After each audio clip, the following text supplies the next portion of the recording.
Mabala and the Deputy Chair. We wish to greet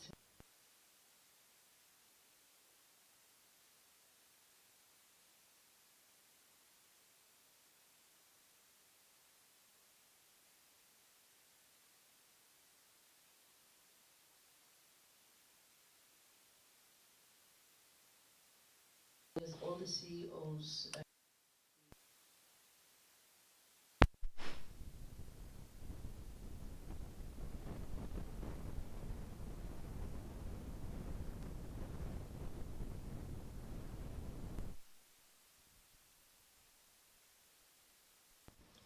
And said, the good thing is that we are experiencing the atmosphere that is present here, which give us an opportunity to interact with all of you as the leadership from the various sectors in business.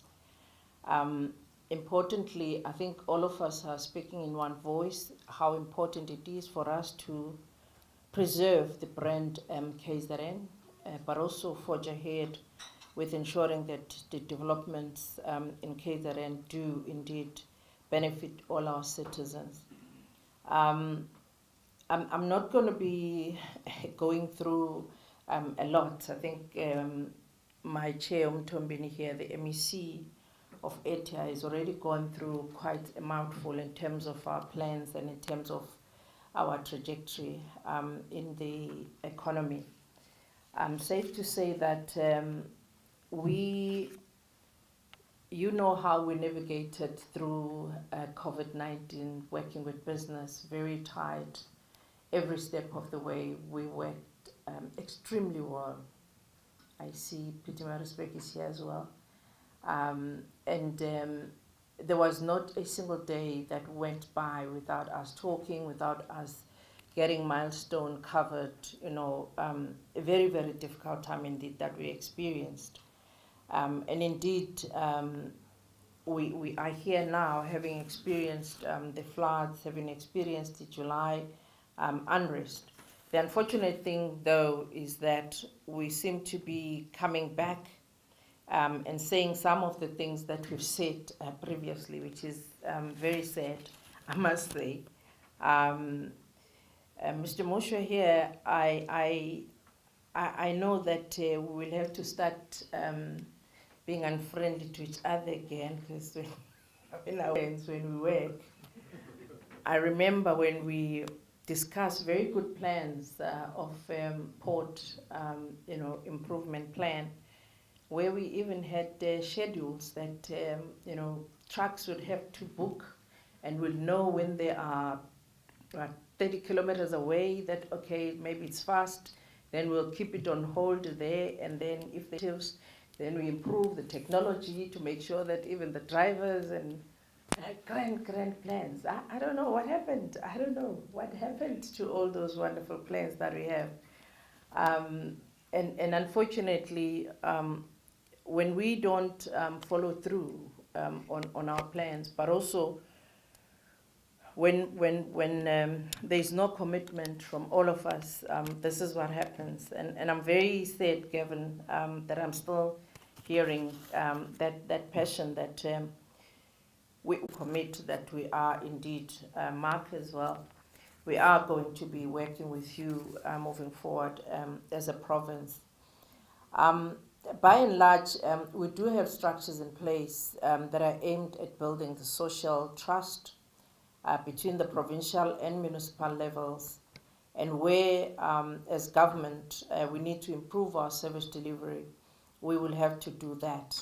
I'm grateful that we need to build in processes that ensures really that we deal away with that red tape. I remember at some stage we even had milestones of how we deal with the red tape, so that we cut it, not talk about it. But as I think Mr. Tembe was saying, if there's no consequence for non-delivery and non-performance, this is what happened. We lament, we complain, and we keep on dragging, ourselves.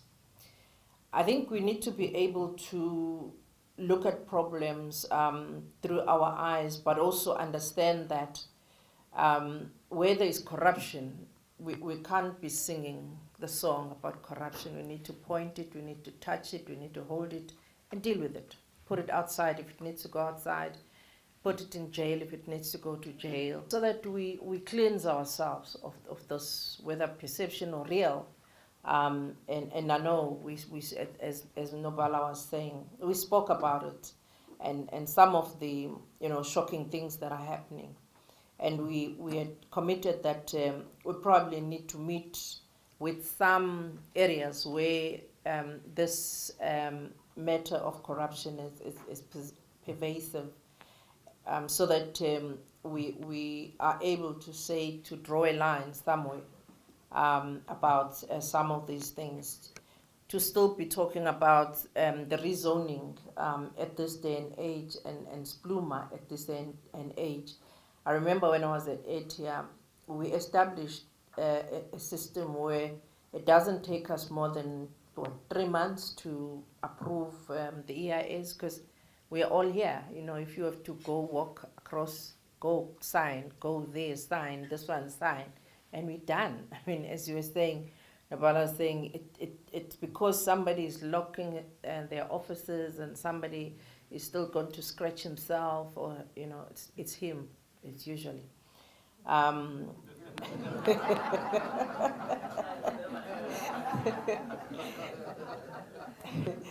So we really do need to commit as government to really to deal with those frustrations that you are facing as business. I want to emphasize that as a provincial government with my new MEC, we have set ourselves some targets of things that we really want to see within the next, before the end of the year. That's our first milestone.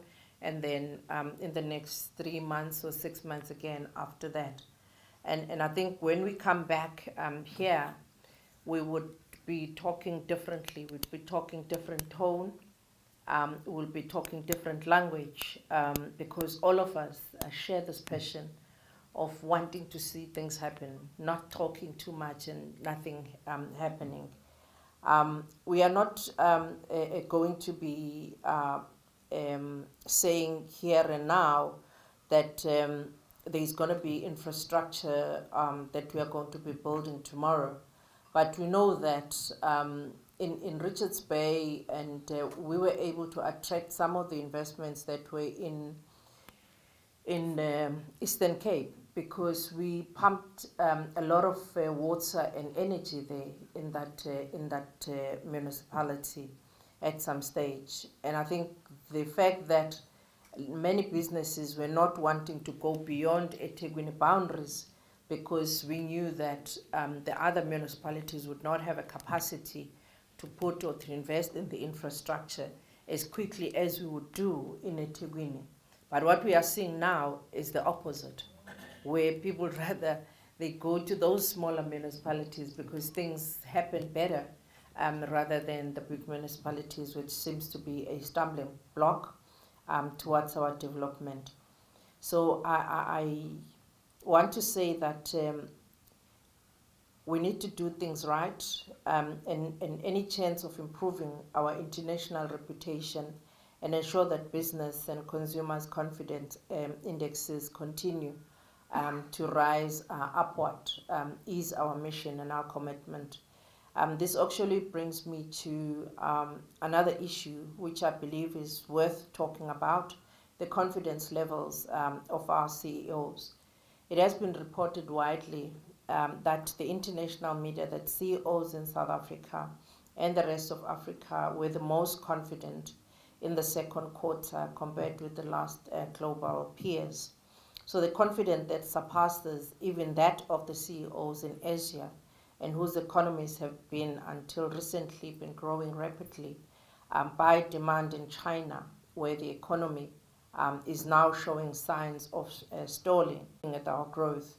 So it is my view, ladies and gentlemen, that as we are here, presented the discussions this morning, We need to go out here with a renewed optimism in terms of our economic prospect, both in the country, in the province, particularly in the province. And it rests upon all of us to seize the opportunity that presents itself and exploit that to fullest in order for us to realize the growth that we want to see in our economy. And essentially, the ingredients for all of this is for all of us to realize the dream of becoming a powerhouse, of becoming a gateway to Africa, which I do believe we are capable of doing that with this leadership that we have that is going to be continuing in that trend. I am not going to go through, Matlobovu, the matters that you've raised. I do agree with you. At some stage, we were ramping up Itala so that we go back to the state where Itala was able to assist our people to build and to expand their shops. And I think my MEC here is going to be, we're going to be reviving that plan. Because we had at that time we had budgeted even monies for that. And what my deputy chair was saying is that if our township are stable and if our people there see development, there will be no need for instability, and there will really be no need for us to have distrust for one another. So there has to be this inclusive growth. There has to be this radical shift. That's why when we talk about reconstructing our economy and building that reconstructed economy, because the economy that we had before was an economy that was not real, was an economy that did not touch many lives. And if we are to change, we've been talking about it to say the July unrest should have been something that was a wake-up call for all of us, business, private sector, public sector. And if we do not do anything that will say that July thing should not happen, we could find ourselves in the same situation. And if we had not changed, then we must just forget that anything is going to change. If we continue to do the same thing and hope that there's going to be a change, it doesn't happen like that. It happens when we do things differently, that we can only then realize different outcomes from those. With these words, ladies and gentlemen, I want to say that we have a youngish cabinet with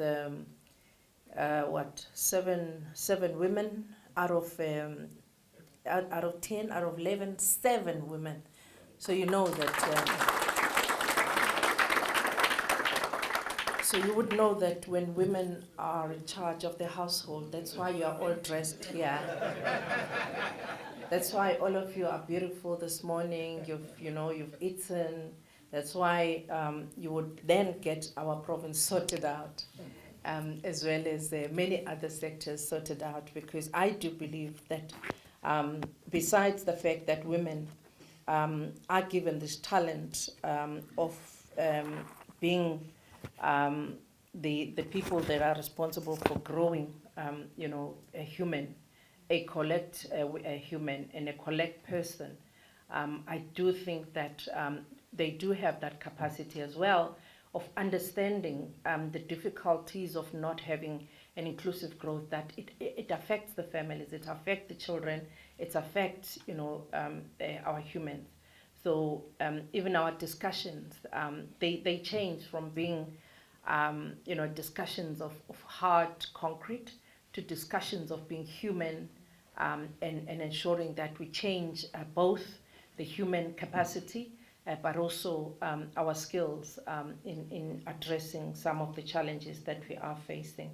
So thank you very much for the opportunity, Chairperson and Nobala, for this initiative. We will continue. We do have structures, as I indicated, but we have also spoken, Mr. Duma, that our structures need to change as well. They don't need to be what we see in this room. They need to talk to the realities that we are facing. because at some stage I remember when we had one meeting, the what to call the forum people were outside saying they want to invade one of the meetings that were at the country club, and we said it's because of this exclusion. And unless people realize that if they are included, they will realize that actually we don't talk about any money here. There's no tender here that we're talking about. If they were here, they will understand. But because they're outside, they think, oh, they're talking tenders. We dishing tenders to each other here. So that is why, honestly, it's important that we are inclusive in our discussions, but also we take everybody on board and we are open about it. So that there's no perception that is out there that other people feel excluded and others feel, included. Thank you very much, Chief.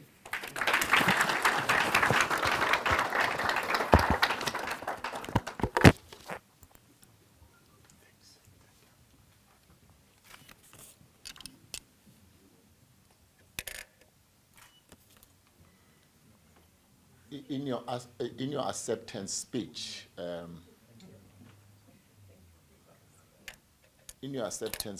as Premier, you smiled, Premier, when you were describing yourself as young. I want to tell you that you are young and beautiful.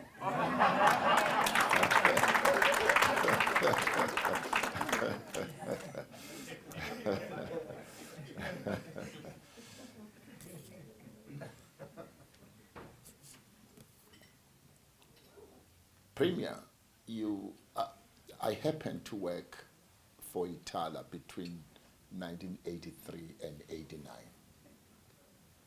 And we were leaders in terms of development in this province. I couldn't agree more when you suggest that Itala has dropped the ball. We don't see Itala anywhere in the province. Something has got to be done about it.